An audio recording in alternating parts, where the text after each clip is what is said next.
Hello people, आज हम बात करेंगे प्रियंका चोपड़ा के मिस वर्ल्ड की कंट्रोवर्सी के बारे में, जिसमें उनके ऊपर और उनकी विनिंग को फिक्स बताते हुए कई तरह के एलिगेशंस लगाए गए थे। तो मिस वर्ल्ड का नाम आते ही सबसे पहले प्रियंका चोपड़ा का नाम दिमाग में आता है, क्योंकि 2000 में प्रियंका चोपड़ा ने मिस वर्ल्ड बन के भारत का नाम रोशन किया था। लेकिन 25 सालों बाद उनके ऊपर एलिगेशन लगाया जा रहा है कि मिस वर्ल्ड 2000 को फिक्स किया गया था, जिस वजह से वो मिस वर्ल्ड बनी थी। और ये एलिगेशन उनके ऊपर और मिस वर्ल्ड की टीम के ऊपर उसी पैजेंट में पार्टिसिपेट करने वाली कंटेस्टेंट ने लगाया है। सही तौर पे बताएं तो ये एलिगेशन आज से 2 साल पहले लगाया गया था, लेकिन अचानक से एक बार फिर से ये इंटरनेट पे सर्कुलेट करने लग गया है, जिसमें प्रियंका चोपड़ा की विनिंग को फिक्स बताया जा रहा है। और ये एलिगेशंस लगाए जा रहे हैं कि मिस वर्ल्ड की टीम ने ये पहले से ही तय कर रखा था कि कौन इस बार जीतेगा। तो पूरे मामले पे रोशनी डाली तो 2000 मिस वर्ल्ड पैजेंट की एक कंटेस्टेंट जिन्होंने उसमें पार्टिसिपेट किया था, मिस बारबटूस ने आज से 2 साल पहले अपने यूट्यूब पेज पर एक वीडियो पोस्ट किया था, जिसके अंदर उन्होंने यूएस पैजेंट और इंडियन पैजेंट को फिक्स बताते हुए फेवरेट कंटेस्टेंट के बारे में बात की थी। उन्होंने इस पूरे चीज में ये बताया था कि यूएस पैजेंट और इंडियन पैजेंट के अंदर पहले से ये फिक्स किया गया था कि कौन जीतेगा, और स्पॉन्सर अपने फेवरेट को ही आगे कर रहे थे।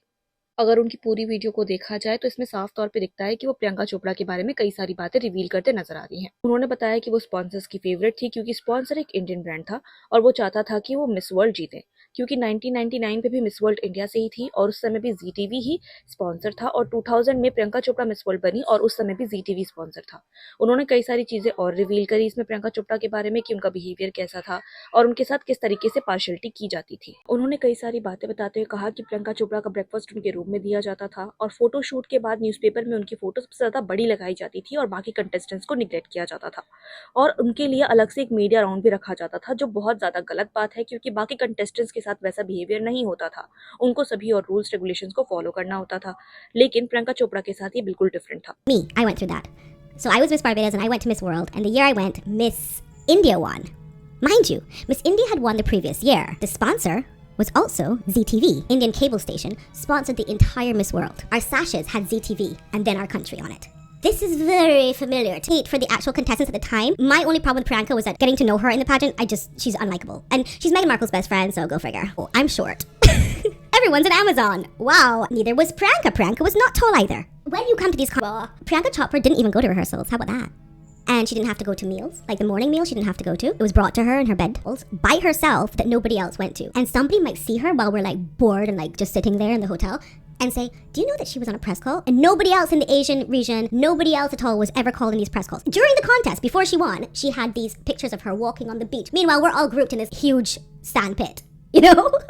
The ZTV sponsor was one thing, but her designer, beautiful, talented dress designer, who designed her gown, also designed all of our gowns for the dance number in the beginning. Our gowns in the dance number in the beginning, on the audience in Miss World and thinking that probably 80% of them were of Indian descent. Like, it was basically another Miss India, but she's not competing against her comrades. She's competing against people who have flown from all kinds of small islands and remote countries in the world to possibly become Miss World, and that was not what we got. So Miss India, who was Miss World from the previous year, which is 1999, crowned Miss World, which is Miss India in 2000. And if that wasn't looking rigged, I don't know what is. Miss Barbados की पूरी video को देखने के बाद ये तो clearly समझ में आता है कि उनका इंटेंशन ये बताना था कि कैसे एक कंटेस्टेंट को आगे बढ़ाया गया और प्रियंका चोपड़ा को किस तरीके से वैल्यू दी गई। लेकिन शायद वो इस चीज़ में ये भूल गई कि अगर जी टीवी एक इंडियन ब्रांड था जो उसे स्पॉन्सर कर रहा था, तो वो चाहेगा कि उसकी इंडियन ऑडियंस को एक इंडियन कंटेस्टेंट दिखे, क्योंकि उनकी ऑडियंस एक इंडियन कंटेस्टेंट को ही देखना चाहेगी। ये कॉमन सी बात है, क्योंकि जी टीवी एक इंडियन ब्रांड है और वो अपने चैनल पर दिखाएगा तो वो प्रियंका चोपड़ा को ही ज़्यादा हाईलाइट करेगा, या फिर इंडियन न्यूज़पेपर में जो चीज़ें छपेंगी उसमें प्रियंका चोपड़ा आगे होंगी। सिमिलरली अगर फ्रांस में ये चीज हो रही होती तो फ्रांस में ज्यादातर फ्रांस की जो मिस होती उनको ज्यादा दिखाया जाता, अगर बारबटूस में हो रही होती तो उनको ज्यादा दिखाया जाता। ये नॉर्मल फेवरिज्म है जो हर कंट्री अपने कंटेस्टेंट की तरफ रखती है। उनकी वीडियो में कई सारे पॉइंट्स पे ऐसे आरोप लगाए गए हैं कि पहले से ही विनिंग को डिसाइड किया गया था और स्पॉन्सर ये जानते थे कि कौन पैजेंट जीतने वाला है और उस अकॉर्डिंग उनके साथ फेवरेटिज्म किया जा रहा था।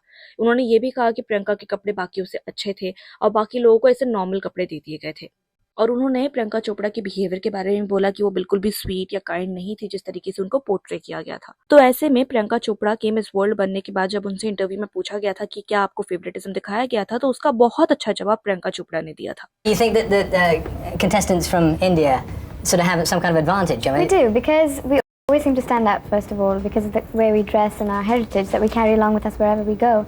And you're always in view. And plus the way we, I guess, present ourselves, carry ourselves and talk. तो जैसा कि आपने वीडियो में देखा कि उन्होंने क्लियर तौर पे बताया है कि हम अपने आप को कैसे रिप्रेजेंट करते हैं, इस चीज़ पे लिस्ट किया जाता था और विनर उसी तरीके से डिसाइड होता था और किसी तरीके से जज को कन्विंस करना होता था हमको कि हम अच्छे हैं। लेकिन इस पूरी कंट्रोवर्सी में सबसे बड़ा सवाल यही उठता है कि 2025 में ये बात दोबारा कैसे उठी। प्रियंका चोपड़ा लगातार स्क्रीन पे आ रही हैं, उनके लगातार इंटरव्यूज सामने आ रहे हैं और अलग अलग प्रोजेक्ट्स में वो दिखाई दे रही हैं।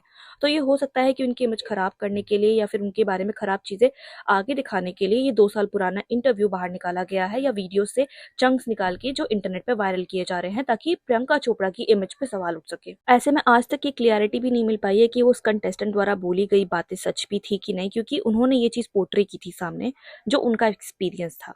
उन्होंने कोई भी सबूत इसके लिए नहीं दिखाए थे। लेकिन अगर मिस बार्बाटोस के कमेंट सेक्शन को देखा जाए तो उसमें साफ तौर पे लोगों के ओपिनियंस देखने को मिलते हैं, जिसमें स्विम सूट वाली बात भी आती है जो उन्होंने अपनी वीडियो में कहा था कि हम सबको बिकनी पहननी थी और प्रियंका को ही फुल स्विम सूट दिया था। तो उस पर भी पॉइंट आउट करते हुए कहा गया कि ऐसा नहीं था, मिस नेपाल और बाकी कंटेस्टेंट्स भी ऐसे थे जो फुल स्विम सूट में दिखाई दिए थे। एक और कमेंट देखने को मिला जिसमें ये कहा गया कि जीटीवी इंडियन ब्रांड है तो वो अपने कंटेस्टेंट को हमेशा आगे करेगा अपनी मनी पावर से, तो वो नॉर्मल बात है।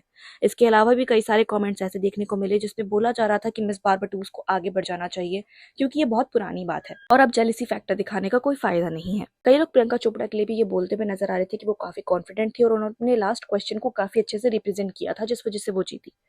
So yeah, this is all for today's video. Let me know in a comment what is your opinion in this controversy.